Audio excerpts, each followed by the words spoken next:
A Escritura nos mostra que a valorização de outras coisas em detrimento do valor de Deus acaba se tornando um problema. A gente viu que Jesus faz uma advertência sobre não acumular tesouro na terra, mas sim no céu, porque diz: onde está o seu tesouro, está o seu coração. Na sequência, no verso 24 de Mateus 6, ele diz: ninguém pode servir a dois senhores, porque ou irá odiar um e amar outro, ou irá se dedicar a um e desprezar o outro. Vocês não podem servir a Deus e as riquezas. Evidente que Jesus não está falando que o crente não pode ter posses. Paulo diz em 1 Coríntios 7,30, aqueles que compram, sejam como se nada possuíssem. A questão não é que você não possa ter posse ou aquisições. É que aquilo que você possui não deve possuir você. Salmo 62:10 é claro: se as vossas riquezas aumentam, não ponhais nelas o coração. A Bíblia está dizendo que se você valorizar aquilo que está crescendo, e alguns valorizam mesmo sem ter, e mesmo sem ter crescido, ele diz: seu coração pode parar naquilo. E nós precisamos entender, quando começamos a valorizar as coisas, e à medida que a valorização delas cresce, a percepção do valor de Deus diminui. Não existe como você se dedicar com a mesma paixão e intensidade nas duas direções e nos dois lados. Talvez seja por isso que em Lucas 8,14, na parábola do semeador, Jesus diz que a parte caiu entre espinhos, são os que ouviram, e no decorrer dos dias foram sufocados com as preocupações, as riquezas e os prazeres da vida, e os seus frutos não chegam a amadurecer. Nós somos parte, talvez, de uma geração que mais do que qualquer outra na história da humanidade se dedica à busca do prazer. E nem sempre, quando falamos de prazer, estamos falando daquilo que é meramente ilícito, errado ou pecaminoso. Existem dimensões muito lícitas de prazer na Bíblia. Embora eu e você precisamos entender que o próprio Deus, que não só torna lícito, diz: eu fiz para vocês, eu quero que vocês usufruam. Ele também traz advertências, que é meio que uma espécie de aprecie com moderação.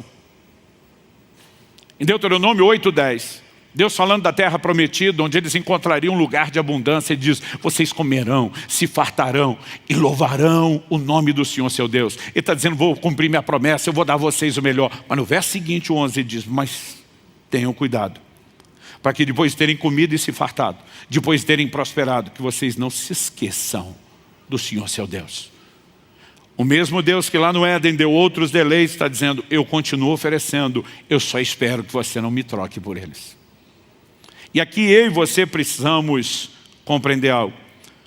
Uma das concorrências com o lugar da intimidade apresentado na Escritura, eu creio que falei disso quando falamos aqui sobre o morto vivo e o vivo morto.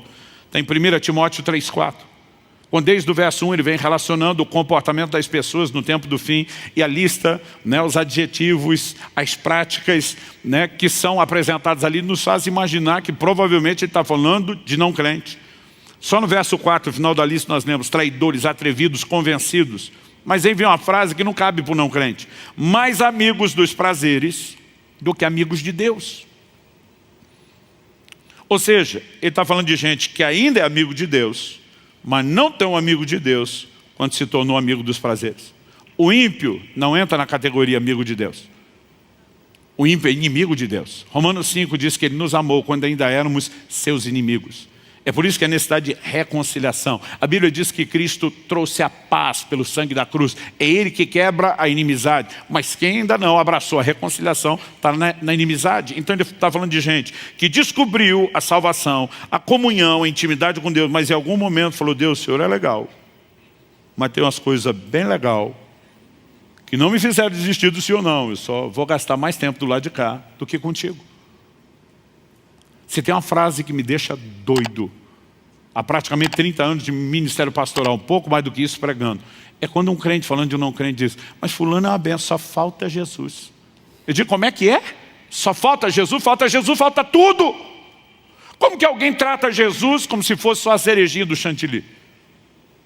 Nós precisamos perceber que quando alguém faz uma declaração dessa, ela está dizendo: a vida da pessoa é boa, ela tem uma boa família, ela tem boas finanças, ela tem saúde, ela está legal. Tipo, se der Jesus vai dar um upzinho, mas não mudou muito. Como que nós chegamos a esse nível? Pessoas que vão se tornando cada vez mais amigos dos prazeres do que amigos de Deus. A concorrência foi estabelecida. Pastor, os prazeres são pecaminosos? Nem sempre.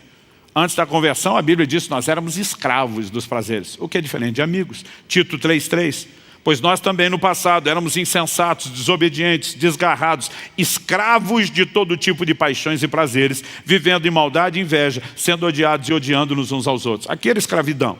Não existia conexão nenhuma com Deus. Mas alguém saiu, deixou de ser escravo dos prazeres, descobriu a amizade de Deus. Mas em algum momento vai dizer, o senhor está entre os melhores amigos, tá? Só não é meu chapa. E ele começa a se tornar mais amigo dos prazeres, ainda que não tenha voltado à escravidão. É lógico que a escravidão, a questão dos prazeres está ligado na Bíblia tanto a pecado e ao comportamento do não crente, mas também do crente, e nem sempre como algo que seja necessariamente só pecaminoso. Em Hebreus 11:25, falando de Moisés, a Bíblia diz, preferindo ser maltratado junto com o povo de Deus, a usufruir os prazeres transitórios do pecado. A Bíblia trata o pecado como prazer. O problema é que ele é ilusório, porque é transitório, é passageiro, é uma alegria rápida e que depois traz um profundo esvaziamento. Mas a Bíblia não fala só do não crente norteado aos prazeres. Tiago, capítulo 4, de 1 a 3, está falando do crente. A pergunta feita é, de onde procedem as guerras e brigas que há entre vocês? Entre vocês está falando dos crentes, os irmãos para quem ele escreve. E diz, de onde, se não dos prazeres que estão em conflito dentro de você? Não, pastor, prazer não dá conflito, o prazer dá alegria. Ele não está falando do prazer em si e o momento que você usufrui, mas da obsessão por ele, da necessidade de buscá-lo. E isso começa a gerar conflitos. E até hoje você vai ouvir crentes perguntando, eu não tenho o direito de ser feliz? Minha vontade de dizer, na presença do Senhor, a plenitude de alegria, o que mais você precisa? Mas a gente vai criando subterfúgios de que precisamos de outras coisas e de que Deus está tentando cortar o nosso barato, quando estabeleceu mandamentos, regras e restrições para nos impedir de ser feliz. É lógico que as pessoas entram em conflitos por causa disso. E aí ele continua e diz, vocês cobiçam e nada têm, matam e sentem inveja, mas nada podem obter, vivem a lutar e a fazer guerras. Então ele conclui, nada tem porque não pede. Primeiro ele fala daquele tipo de crente que nem ora. Mas depois ele fala dos que oram e são frustrados porque não tem resposta. Ele diz, pedem e não recebem. Qual o motivo de pedir e não receber? Porque pedem mal. Qual a definição de pedir mal da Bíblia? Para esbanjar em seus prazeres. Ele ainda está norteado pelos prazeres e não para Deus.